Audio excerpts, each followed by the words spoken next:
इयत्ता 9वी, विषय विज्ञान आणि तंत्रज्ञान, पाठ 13वा, कार्बन एक महत्वाचे मूलद्रव्य. प्रस्तावना. निसर्गात कार्बन खूप मोठ्या प्रमाणात आढळतो. कार्बन हे एक अधातू मूलद्रव्य आहे. निसर्गामध्ये कार्बन चुनखडीच्या स्वरूपात आढळतो. हिरा व ग्रॅफाइट ही दोन कार्बनची अपरूपे आहेत. मूलद्रव्यांविषयी माहिती या अगोदरच तुम्ही अभ्यासली आहे. तर आता मला सांगा, मूलद्रव्य म्हणजे काय आणि मूलद्रव्यांचे विविध प्रकार कोणते? ज्या पदार्थाचे भौतिक किंवा रासायनिक प्रक्रियेने विघटन करता येत नाही त्या पदार्थाला मूलद्रव्य म्हणतात. मूलद्रव्याचे धातू, अधातू व धातू सदृश असे 3 प्रकार आहेत. छान.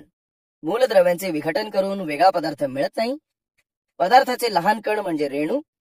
ज्या पदार्थाच्या रेणूंमध्ये एकाच प्रकारचे अणू असतात त्या पदार्थांना मूलद्रव्य म्हणतात. मूलद्रव्याचे धातू, अधातू व धातू सदृश हे प्रकार आहेत. बर, आता सांगा, कोणत्याही सेंद्रिय पदार्थाचे ज्वलन पूर्ण झाले तर शेवटी काय शिल्लक राहतं? सेंद्रिय पदार्थाचे ज्वलन झाले तर कार्बन डायऑक्साईड वायू मुक्त होतो व पाणी तयार होते. अगदी बरोबर. कार्बन हे कोणत्या प्रकारचे मूलद्रव्य आहे? अधातू मूलद्रव्य. बरोबर. कार्बन हे अधातू मूलद्रव्य असून वनस्पती व प्राणीजन्य पदार्थांमध्ये कार्बन हा प्रमुख घटक असतो. निसर्गामध्ये कार्बन मुक्त स्वरूपात व संयुगातही आढळतो. तर या पाठामध्ये आपण कार्बन या अधातू विषयी अधिक माहिती करून घेणार आहोत. करून पहा. एका बाष्पन पात्रामध्ये थोडे दूध घ्या. या पात्रातील दुधाला बन्सेन बर्नरच्या सहाय्याने उष्णता द्या. उष्णतेमुळे दूध पूर्णपणे आटू द्या. आता सांगा बरं, बाष्पन पात्राच्या तळाशी काय शिल्लक राहिले आहे? दूध पूर्ण आटल्यावर बुडाशी काळा कार्बन पदार्थ शिल्लक राहिला. अगदी बरोबर. बाष्पन पात्राच्या बुडाशी कार्बन शिल्लक राहते. अशाच प्रकारे वेगवेगळ्या परीक्षा नळ्यात साखर, लोकर, वाळलेली पाने, केस, बिया, डाळ, कागद, प्लास्टिक यांचे थोडे थोडे नमुने घेऊन त्यांना उष्णता द्या. पहा, प्रत्येक परीक्षा नळीत शेवटी शिल्लक राहणारा काळा पदार्थ दिसतो. हा शिल्लक राहणारा पदार्थ कार्बनचे स्वरूप आहे. कार्बन. आता आपण कार्बन विषयी सविस्तर माहिती घेऊया. निसर्गात कार्बन हे मूलद्रव्य मुबलक, मुक्त व संयुगांच्या स्वरूपात आढळते. हे घनरूप अधातू मूलद्रव्य आहे. कार्बनची संज्ञा C आहे.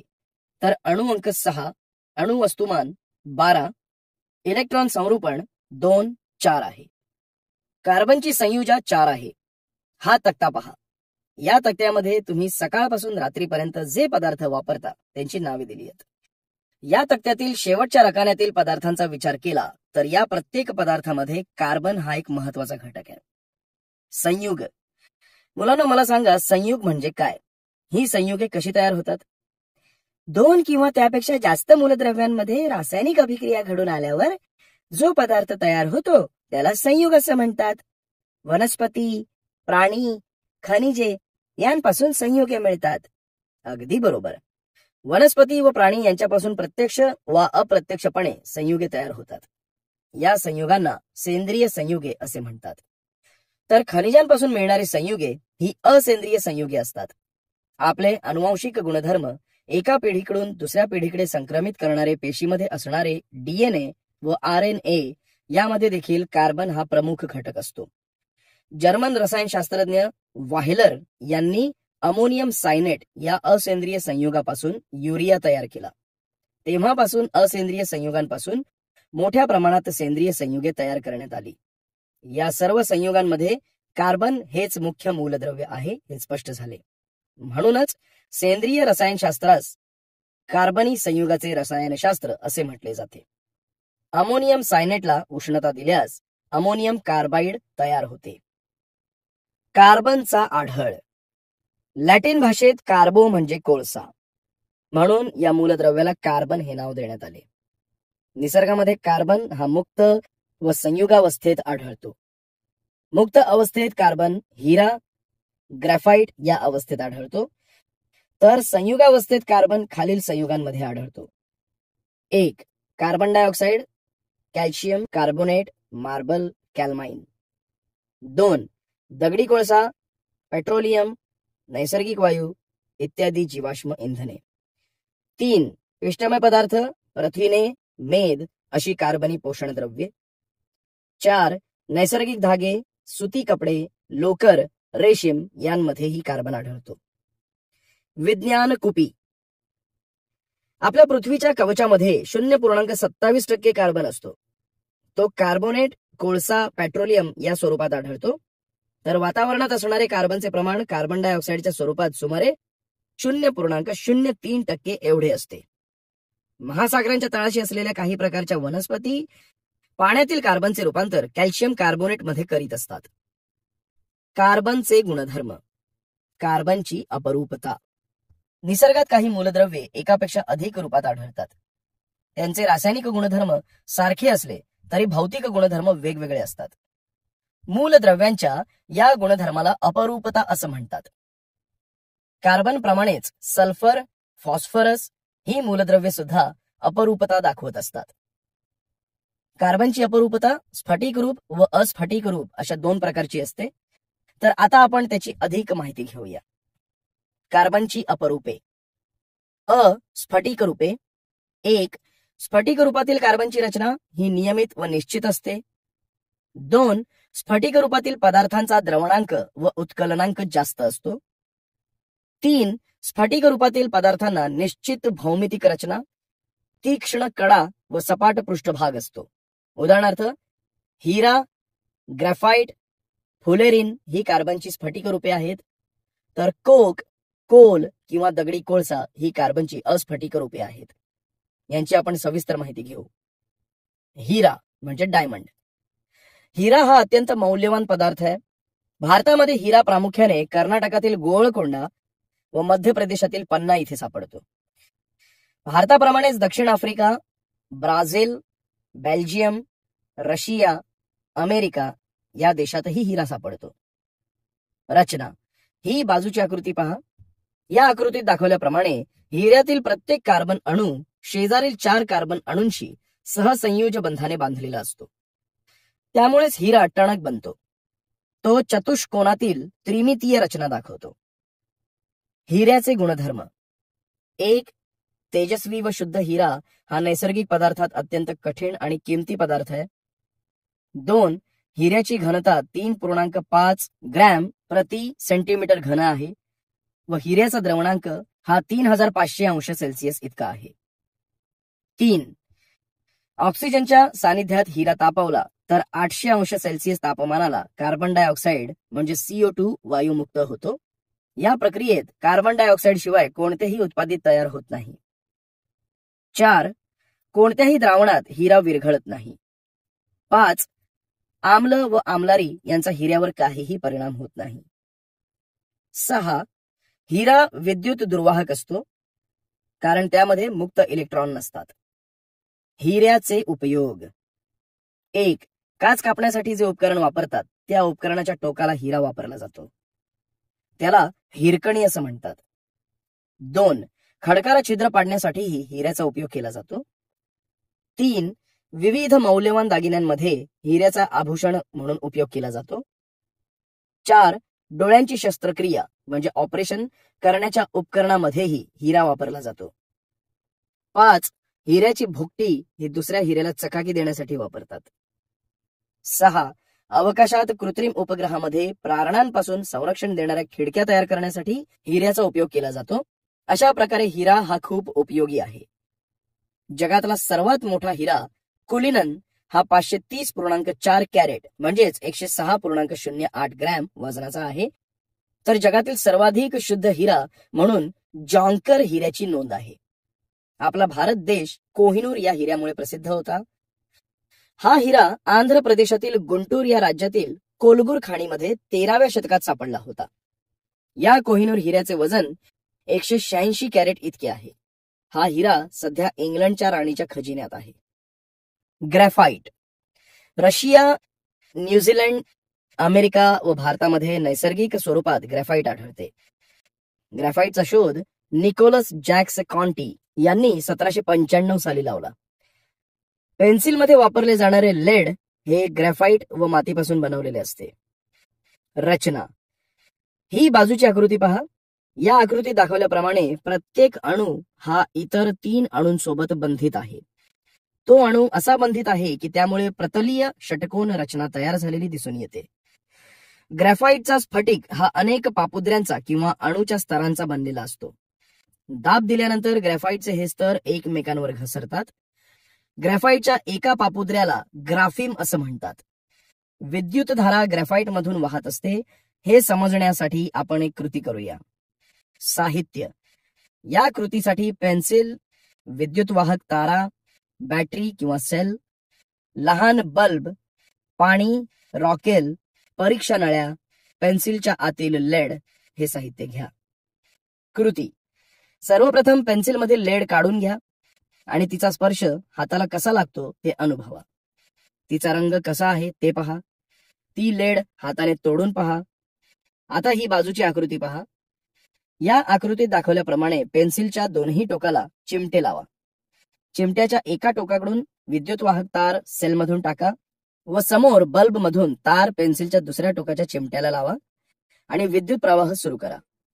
पहा, विद्युत प्रवाह सुरू केल्यावर दिवा पेटलेला दिसतोय. म्हणजेच ग्रॅफाइट मधून विद्युत प्रवाह वाहतो म्हणून दिवा पेटतो. आता एका परीक्षा नळीत पाणी घ्या व एका परीक्षा नळीत रॉकेल घ्या. या दोनही परीक्षा नळ्यांमध्ये पेन्सिलच्या लेडची भुकटी टाका. सांगा काय दिसते आहे. पाण्यात व रॉकेलमध्ये पेन्सिलच्या लेडची भुकटी विरघळत नाही. अगदी बरोबर. पेन्सिलच्या लेडची भुकटी पाण्यात व रॉकेलमध्ये अद्रावणीय आहे, म्हणजेच ती त्यात विरघळत नाही. ग्रॅफाइटचे गुणधर्म. 1. निसर्गात सापडणारे ग्रॅफाइट हे काळे, मऊ, ठिसूळ व गुळगुळीत असते. 2. ग्रॅफाइटमध्ये आतील संपूर्ण स्तरात मुक्त इलेक्ट्रॉन फिरत असतात, म्हणून ग्रॅफाइट हे विद्युत सुवाहक आहे. 3. ग्रॅफाइटची रचना ही थरांवर थर असलेली आहे, म्हणून तो कागदावर सहज उमटतो. ग्रॅफाइटची घनता 1.9 ते 2.3 ग्रॅम प्रति सेंटीमीटर वर्ग इतकी आहे. 5. ग्रॅफाइट हे बहुतांश द्रावकात विरघळत नाही, कारण तो कठीण पदार्थ आहे. ग्रॅफाइटचे उपयोग. 1. ग्रॅफाइटचा उपयोग वंगण तयार करण्यासाठी करतात. उदाहरणार्थ बैलगाडीच्या चाकांच्या आऱ्यांमध्ये वंगण घालतात, कारण त्यामुळे आऱ्याच्या भोवतालची जागा गुळगुळीत राहते, शिवाय ते गंजत नाही. 2. कार्बनचे इलेक्ट्रोड तयार करण्यासाठी ग्रॅफाइटचा वापर केला जातो. 3. रंगांमध्ये, पॉलिशमध्ये ग्रॅफाइटचा वापर करतात. तसेच लिहायच्या पेन्सिलमध्ये ग्रॅफाइट वापरतात. 4. खूप जास्त प्रकाश देणाऱ्या आर्क लॅम्प मध्ये ग्रॅफाइट वापरतात. 5. वजनाने हलके व टिकाऊ असल्याने याचा उपयोग खेळाचे साहित्य तयार करण्यासाठी होतो. 6. रसायनांना प्रतिरोधक असल्याने आणि उच्च द्रावणांक आणि उष्णतेचे एक चांगले सुवाहक म्हणून क्रुसिबल म्हणजे मूस बनवण्यासाठी ग्रॅफाइटचा वापर केला जातो. अशा प्रकारे विविध ठिकाणी ग्रॅफाइटचा उपयोग केला जातो. फुलरीन. फुलरीन हे कार्बनचे अपरूप निसर्गामध्ये खूप कमी प्रमाणात आढळते. फुलरीन काजळीमध्ये, ताऱ्यांच्या अधल्यामधल्या जागेतील ढगांमध्ये, तसेच भूगर्भाची बांधणी होतानाच्या मधल्या जागेत सापडते. फुलरीनचे बकमिन्स्टर फुलरीन C60 हे पहिले उदाहरण आहे. रिचर्ड बकमिन्स्टर फुलर या वास्तुशास्त्रज्ञाने गोलाकार घुमटाच्या रचनेवरून कार्बनच्या या अपरूपाला फुलरीन हे नाव दिले. फुलरीनचा शोध 1955 मध्ये इंग्लंडच्या सर हॅरॉल्ड डब्ल्यू, अमेरिकेचे रिचर्ड ई स्मॅली आणि रॉबर्ट कर्ल यांनी लावला. C60 या फुलरीनच्या कार्बनी अपरूपाच्या शोधासाठी हॅरॉल्ड क्रोटो, रॉबर्ट कर्ल आणि रिचर्ड ई स्मॉली यांना 1996 चे रसायनशास्त्राचे नोबेल पारितोषिक देण्यात आले. C60, C70, C76, C82 व C86 ही फुलरीनची उदाहरणे आहेत. हेच रेणू निसर्गात काजळीमध्ये थोड्या प्रमाणात आढळतात. फुलरीनचे गुणधर्म. 1. फुलरीनचे रेणू बकीबॉल, बकी ट्यूब्स या स्वरूपात आढळतात. 2.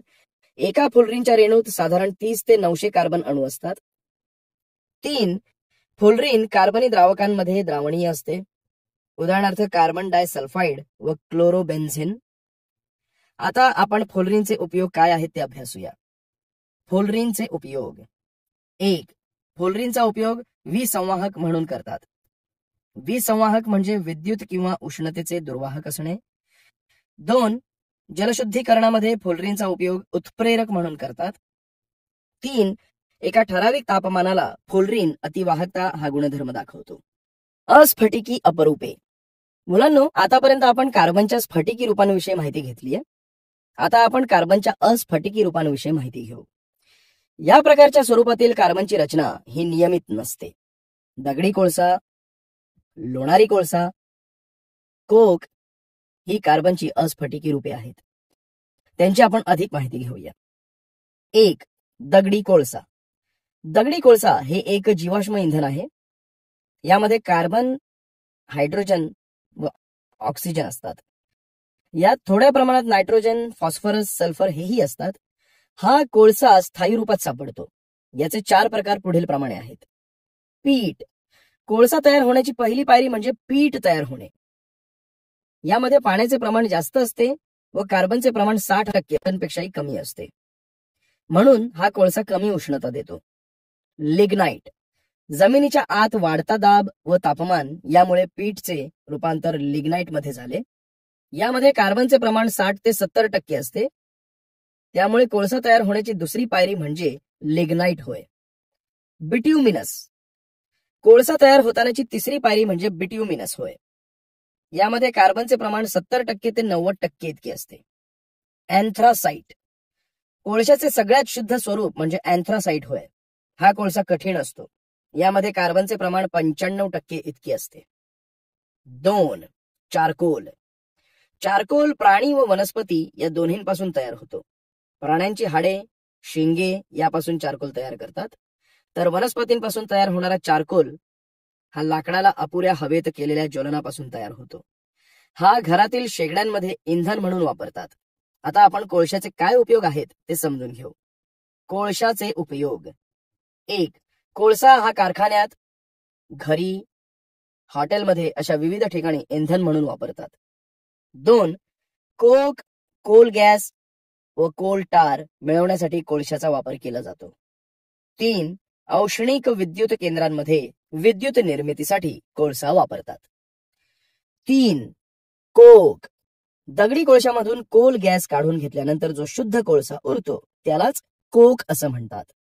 कोकचे उपयोग. 1. घरगुती इंधनांमध्ये कोकचा मोठ्या प्रमाणात वापर केला जातो. 2. क्षपणकारक म्हणून कोकचा उपयोग करतात.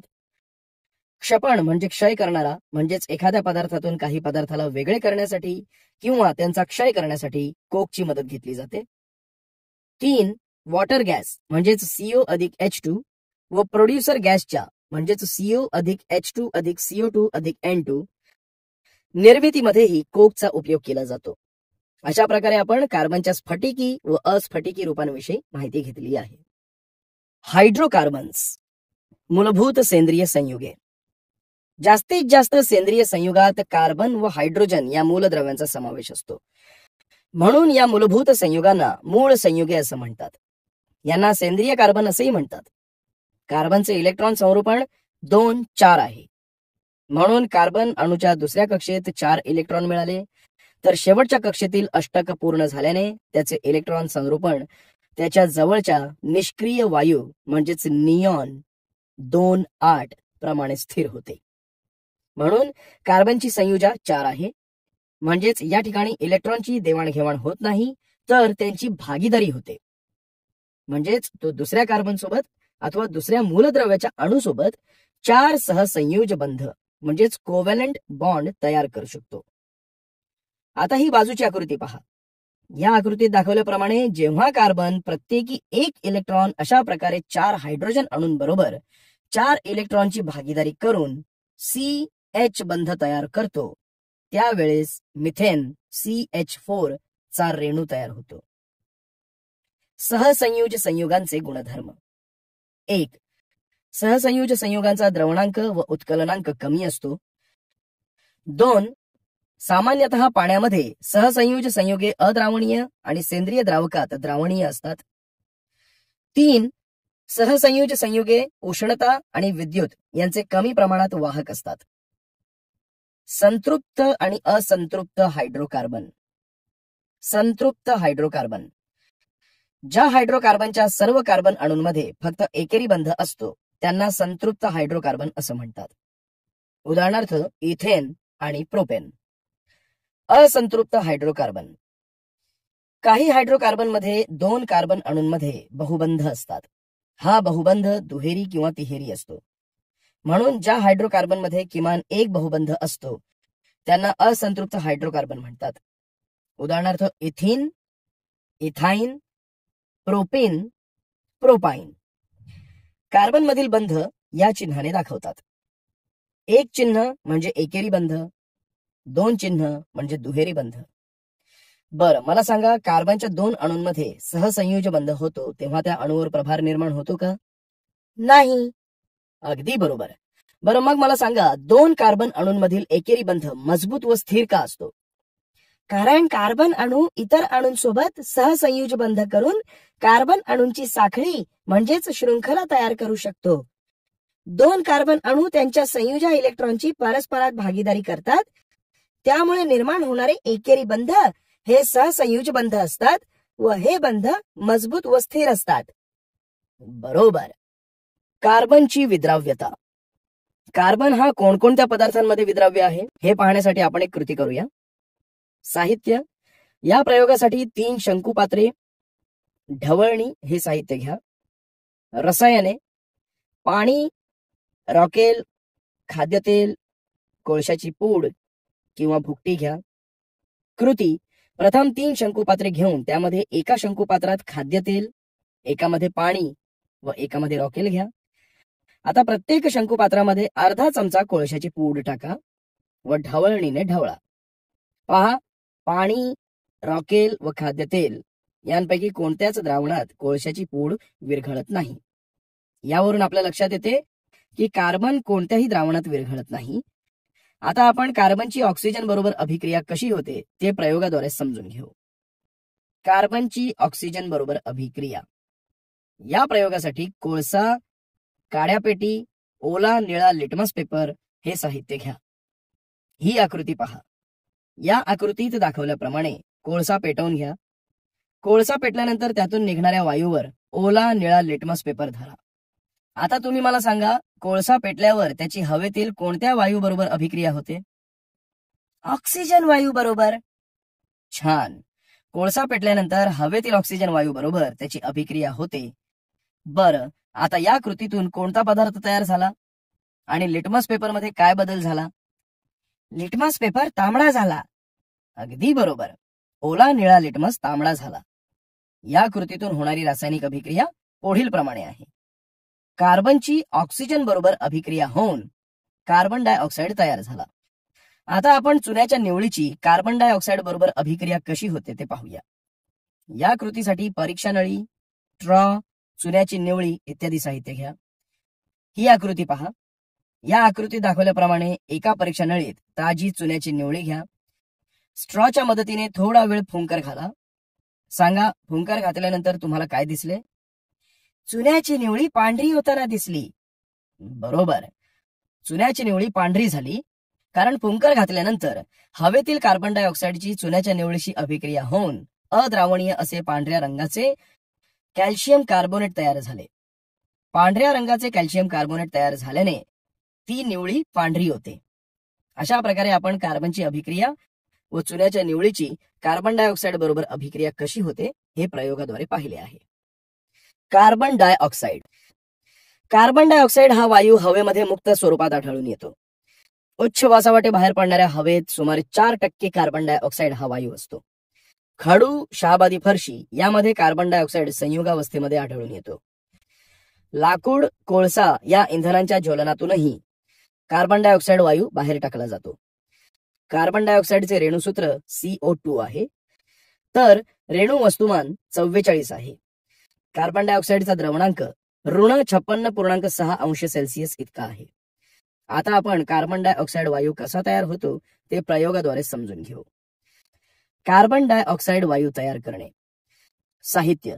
सर्वप्रथम स्टँड, गोल बुडाचा चंबू, थिसल नरसाळे, वायुवाहक नलिका, वायुपात्रे हे साहित्य घ्या. रसायने. या प्रयोगासाठी कॅल्शियम कार्बोनेट म्हणजे शहाबादी फरशीचे तुकडे किंवा संगमरवराचे तुकडे किंवा चुनखडी असेल तरी चालेल, आणि विरल हायड्रोक्लोरिक आम्ल हे रसायन घ्या. आता ही आकृती पहा. या आकृतीत दाखवल्याप्रमाणे एका गोल बुडाच्या चंबूत कॅल्शियम कार्बोनेटचे म्हणजेच चुनखडीचे तुकडे टाका आणि साहित्याची रचना करा. चंबूला 2 छिद्रे असलेले बूच लावा. एका छिद्रातून चंबूच्या तळापर्यंत जाणारे नरसाळे तर दुसऱ्या छिद्रातून एक काचेची वायुवाहक नळी बसवा. काचेच्या नळीचे दुसरे टोक वायुपात्रात सोडा. आता थिसल नरसाळ्यातून चंबूमध्ये सौम्य हायड्रोक्लोरिक आम्ल टाका. नरसाळ्याचे टोक आम्लात बुडेल असे सोडा. यानंतर कॅल्शियम कार्बोनेट आणि हायड्रोक्लोरिक आम्ल यांच्यात रासायनिक अभिक्रिया होऊन कार्बन डायऑक्साईड वायू हा वायुपात्रात जमा होतो. कॅल्शियम कार्बोनेटची हायड्रोक्लोरिक आम्लाबरोबर अभिक्रिया होऊन कॅल्शियम क्लोराईड, पाणी आणि कार्बन डायऑक्साईड वायू तयार होतो. बरं, आता सांगा, वरील प्रयोगात तयार झालेला वायू कोणत्या रंगाचा आहे? त्या वायूचा वास कसा आहे? तयार झालेल्या वायूला रंग नाही आणि वास पण नाही. अगदी बरोबर. CO2 म्हणजे कार्बन डायऑक्साईड वायूला रंग व वास नसतो. आता वायुपात्राचे झाकण काढा व त्यामध्ये थोडी चुन्याची निवळी टाका. चुन्याची निवळी टाकल्यानंतर काय दिसले? चुन्याची निवळी दुधाळ बनली. अगदी बरोबर, चुन्याची निवळी दुधाळ बनते. बरं, आता पेटलेली मेणबत्ती वायुपात्रात ठेवा.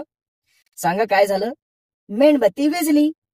बरोबर, वायुपात्रात मेणबत्ती ठेवली तर ती विझते. वैश्विक दर्शक म्हणजे अनेक संश्लिष्ट दर्शकाच्या विशिष्ट प्रमाणात एकत्रित मिश्रणाला वैश्विक दर्शक म्हणतात.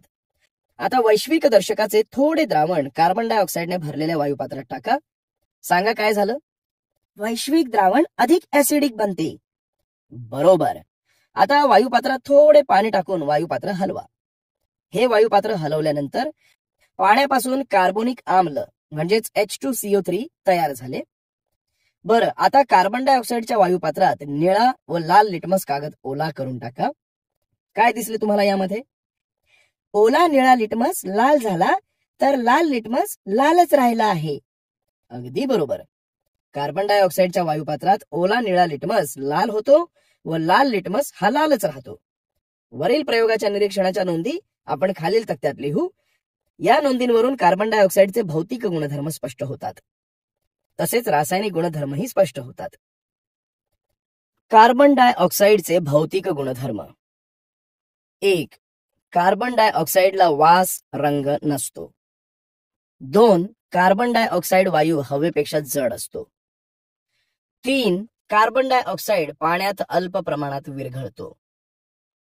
4. कार्बन डायऑक्साईड वायू स्वतः ज्वलनशील नाही व ज्वलनास मदतही करत नाही. कार्बन डायऑक्साईडचे रासायनिक गुणधर्म. 1. कार्बन डायऑक्साईडच्या वायुपात्रात जळती मेणबत्ती ठेवली तर ती विझते. 2. या वायूत चुन्याची निवळी टाकली तर ती पांढरी होते व पांढऱ्या रंगाचे कॅल्शियम कार्बोनेट तयार होते.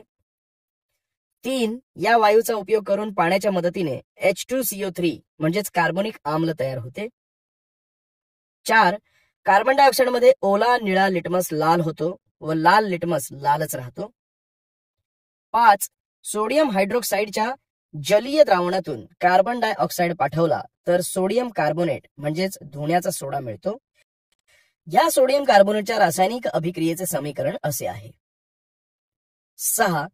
सोडियम कार्बोनेटच्या पाण्यातील द्रावणातून जर कार्बन डायऑक्साईड पाठवला तर सोडियम बायकार्बोनेट म्हणजे खाण्याचा सोडा मिळतो. याचे रासायनिक समीकरण असे आहे. 7. कार्बन डायऑक्साईडची पाण्याशी अभिक्रिया होऊन कार्बोनिक आम्ल तयार होते. याची रासायनिक अभिक्रिया ही आहे. 8.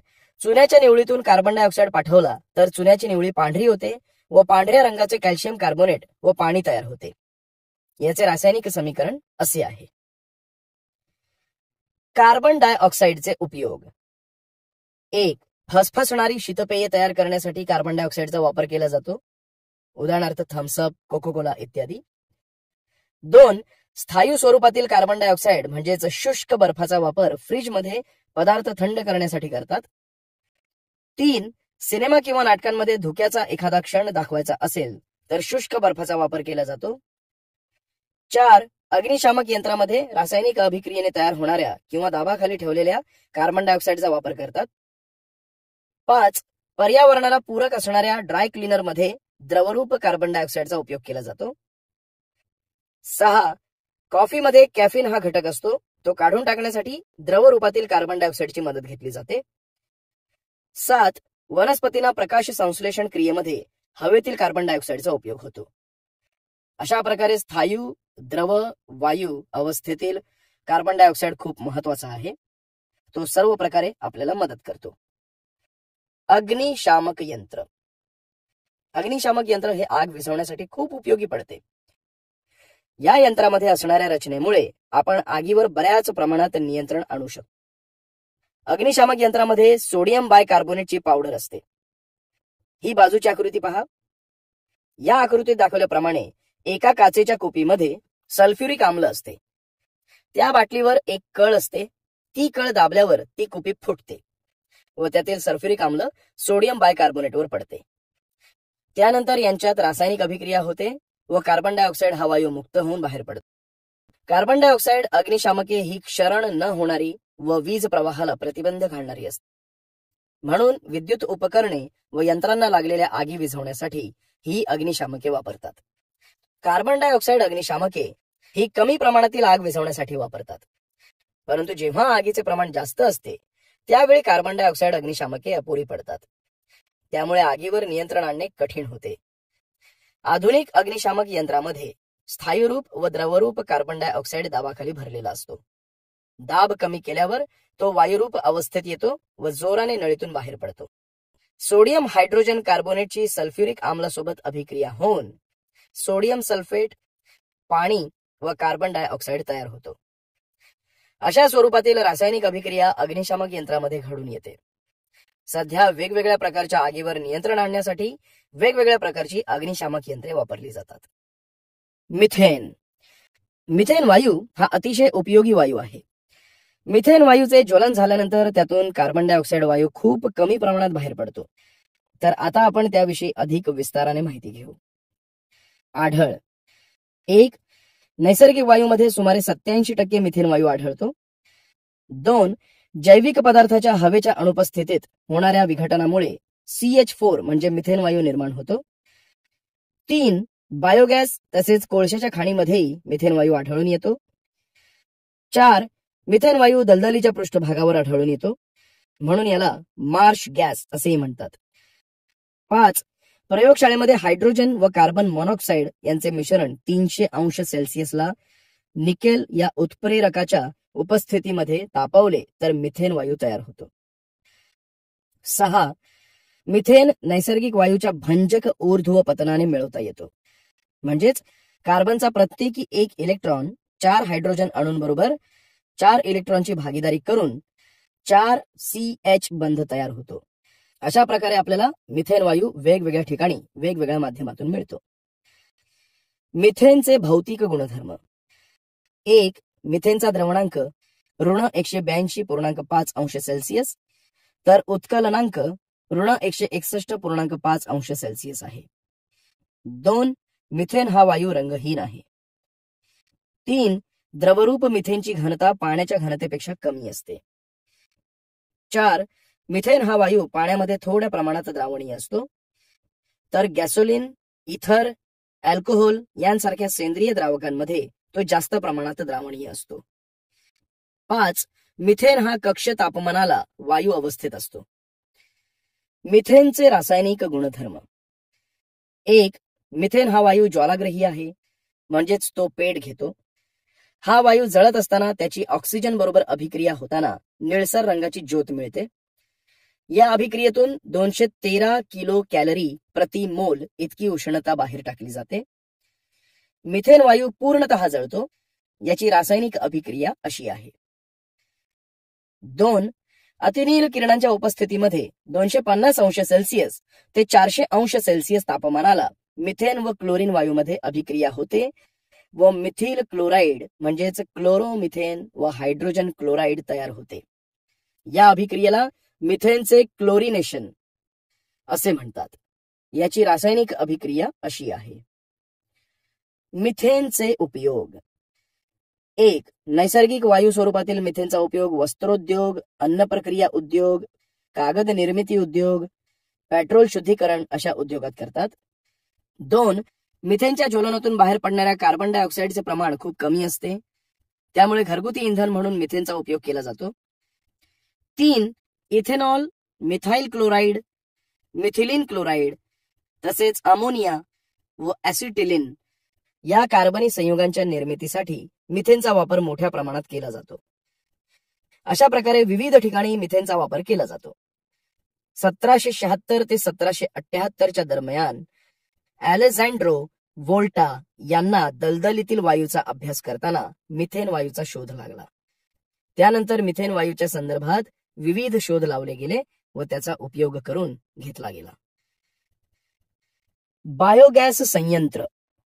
मुलांना आजच्या काळात बायोगॅस हा अतिशय कमी खर्चाचा इंधन प्रकार म्हणून ओळखला जातो. बायोगॅस संयंत्रामध्ये जनावरांचे शेण, पालापाचोळा, ओला कचरा यांचे विनॉक्सी जीवाणूंमार्फत विघटन होते. त्यापासून मिथेन वायू तयार होतो. यालाच बायोगॅस असं म्हणतात. बायोगॅस हा स्वयंपाकाच्या गरजा भागवणारा स्वस्त इंधन पर्याय आहे. बायोगॅस संयंत्र हे वीज निर्मितीसाठी सुद्धा वापरले जाते. बायोगॅसमध्ये सुमारे 55% ते 60% मिथेन वायू असतो व उर्वरित भाग कार्बन डायऑक्साईडचा असतो. बायोगॅस हे सोयीचे इंधन तर आहेच, शिवाय गॅस तयार होताना उत्तम खतही तयार होते. बायोगॅस निर्मिती प्रक्रिया. मुलांनो, ही आकृती पहा.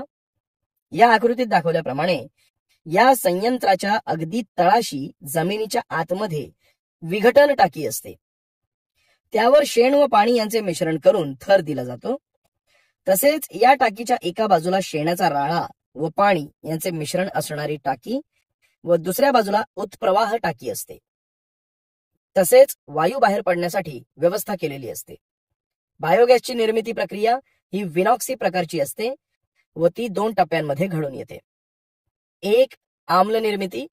कचऱ्यातील जैव विघटन योग्य जटिल सेंद्रिय संयुगांवर जीवाणू अभिक्रिया करतात व सेंद्रिय आम्ल म्हणजेच ऑर्गॅनिक ऍसिड्स तयार करतात. 2. मिथेन वायू निर्मिती. मिथेनोजेनिक जीवाणू सेंद्रिय आम्लांवर अभिक्रिया करून मिथेन वायू बनवतात. अशा प्रकारे 2 टप्प्यांतून बायोगॅसची निर्मिती प्रक्रिया चालते. बायोगॅस हे पर्यावरणास मदत करणारे पर्यावरणपूरक इंधन आहे, कारण या बायोगॅसचे इंधन वापरल्यानंतर कचरा शिल्लक राहत नाही. इंधनाचे एका जागेवरून दुसऱ्या जागेवर स्थानांतर सहज करता येते. या गॅसचा नळाद्वारे पुरवठा करता येतो. आज आपण या पाठात कार्बनचे गुणधर्म, उपयोग, अपरूपे यांची माहिती घेतली आहे. तसेच कार्बन डायऑक्साईड व मिथेन या वायूंचा उपयोग आणि गुणधर्म यांची ही सविस्तर माहिती मिळवली आहे.